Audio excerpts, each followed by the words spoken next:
If your blues solos sound like scales instead of music, you're skipping some steps.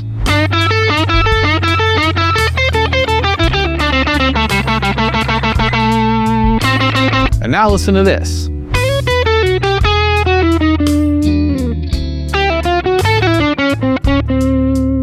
Same key, same backing track, completely different blueprint. And today I am giving you the 5-step blueprint to blues soloing, a blues print, if you will.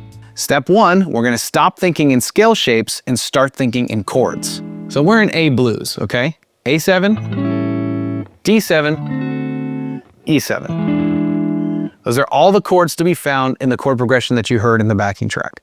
So I want you to look at these chords not just as chords, but also as target notes. Every note that's in each of those chords is a perfect target for us to start sounding really authentic and really intelligent in blues soloing. This is kind of where you can get into the concept of highlighting the chord changes, right? So for example, with A7, let me simplify it here. Real simple. So we have the dominant 7th, right? The flat 7th. Got the major 3rd, got the 5th, and we got the root. So, you know, we all know this A minor pentatonic pattern, right? And it's great as like a one-size-fits-all kind of thing, but it can really get boring after a while if you're not adding all of these additional kind of concepts that make the soloing a lot more mature. And it's not just in the A7 chord. We got chord tones in D7 and E7. So let's explore those, okay? So if we were to do a small, simpler version of the D7 chord, we have a 5th, flat 7th, 3rd.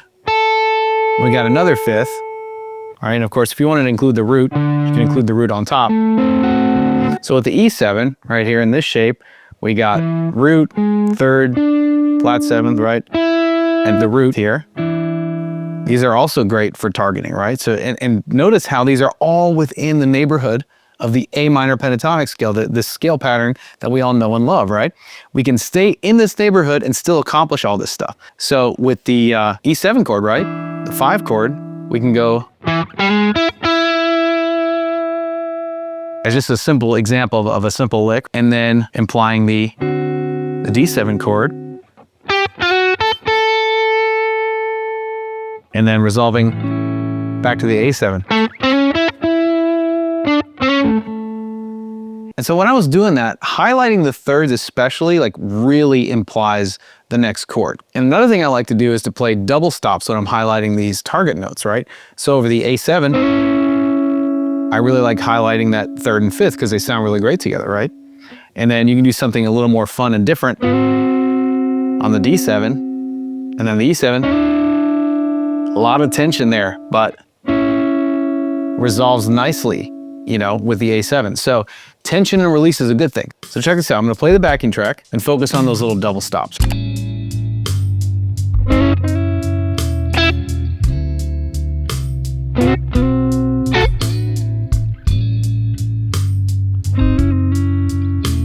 Sometimes you can do just that.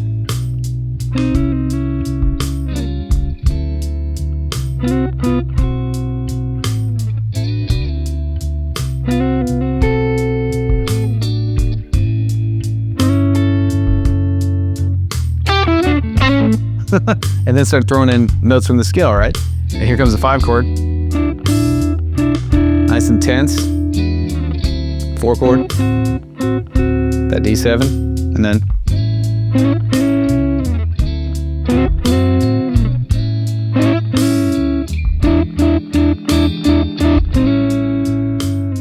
Now step 2 is to control the 3rd. The beauty of the blues is that there's that sort of dance between the tension of the 3rd being minor and the 3rd being major. So what's cool about that is there's this really fun little tension that lives between these 2 notes, right? So we have major 3rd, minor 3rd. Now I'm gonna give you a mantra that I want you to memorize, and you're gonna live by this when it comes to controlling that tension, that friction between the major and minor. So here's the mantra. You're going to go up major, down minor, and major. So if we were to go up major, down minor, and then land in major, It resolves beautifully. Check it out, I'll show you.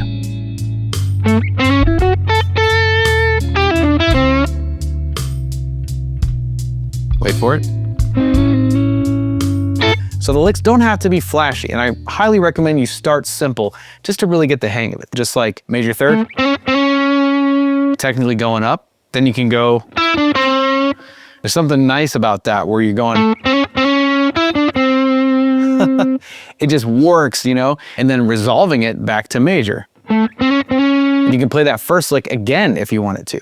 Now, a lot of players can hit these notes on accident because they're right there in the minor pentatonic, but you are going to be hitting them on purpose. Which brings me to step 3, which is going to be something that's going to make you sound instantly advanced as a player, which is using enclosures. So you can think of it almost like we're trapping a chord tone. So let's take, for example, major third again, right? Over the A7. If I wanted to do an enclosure, I could do something like this, where I literally enclosed or trapped that note between these two other notes and then just resolved it. And the same thing works for enclosing that third for the D7. All right, and the same thing can work for the E7.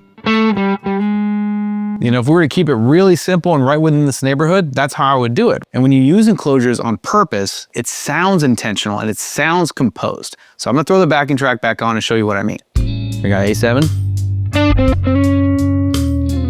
D7, A7 again. And I'll even explore a little bit more.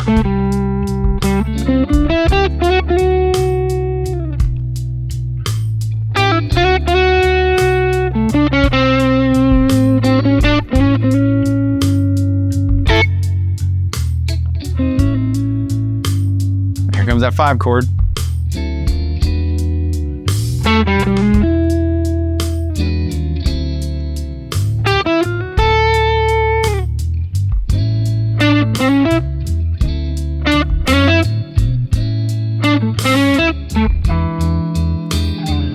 So simple, but effective. And we're only 3 steps in. So with step 4, we're essentially taking the same notes, the same concepts that we've learned, and we're just making them tell a story by adding these human nuances to the actual playing. For example, if I were to do a simple pentatonic lick like this, I can do something like this. All right, this kind of fluttering hammer-on pull-off thing. That's a total Clapton move, you know? You know, we can also do quick pull-offs. Also these micro bends, also known as blues bends. For example, right here on that minor third, if we do a slight bend, we're almost bending to the major third, but not quite. It's just like almost there.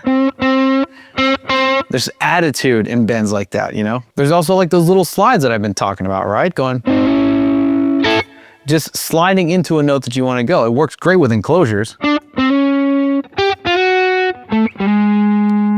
It's just about having that control and that intention. And that leads us perfectly into step 5, which is dynamic control. We're gonna really stop sounding robotic and really start exploring not only the tone of the guitar, but the tone of our hands. So check this out. I'm gonna show you how much tone really lies in your picking hand. If I'm just gonna play simple, you know, 7th fret on the D string, just the root note of A, right? If I'm gonna play it really soft, and then gradually start to increase intensity,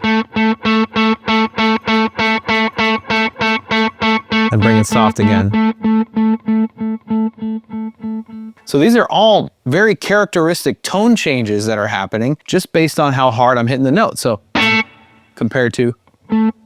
So imagine how much tone you can get by not even changing a thing as far as your amp settings, your pedal settings, whatever it is that you're using. So if I wanted to start a lick off with some gusto, just play really hard, the back half I can choose to take it really slow and soft.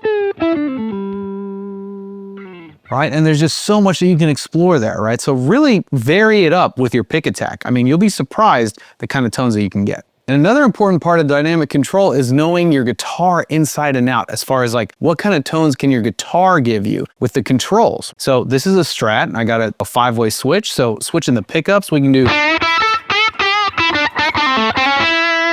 It's a really nice, aggressive bridge pickup. And then in the second position, You know, then move into the middle position, which if you're a strap player, the middle position is so underrated. I highly recommend spending more time with it. It just has such a honky, cool sound. And then position 4, you know that Stevie Ray Vaughan, John Mayer kind of sound. And then of course, full neck pickup. You know, the neck pickup loves the blues. And of course, you got your volume and tone controls, you know. I love doing volume swells, especially on a Strat, because that volume control is so easily accessible.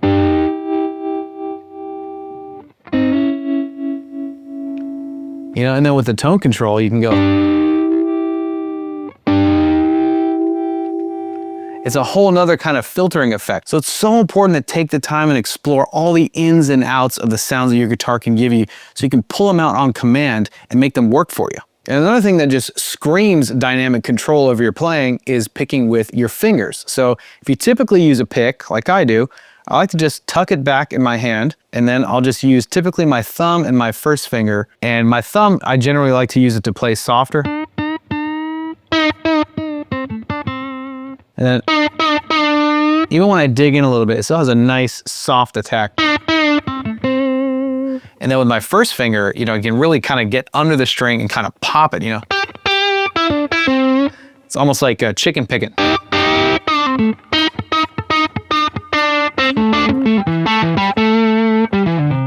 An important thing you gotta remember, especially when it comes to blues soloing, is remembering that it's a conversation.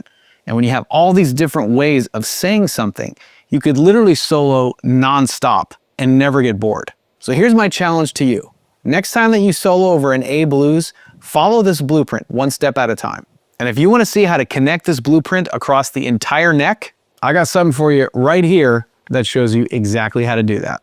This is a free lesson on how to instantly solo in any key. You're going to learn in record time how to find every key on your fretboard and how to solo in those keys, both major and minor. And I'll say it again, it's free. So click here to grab your free copy, or check the link that I left for you in the description box, or if you're watching this on TV, grab your phone and scan the QR code. Having a blueprint like this could be the one thing that separates you from being the guitar player you've always wanted to be and staying exactly where you are right now for the rest of your life.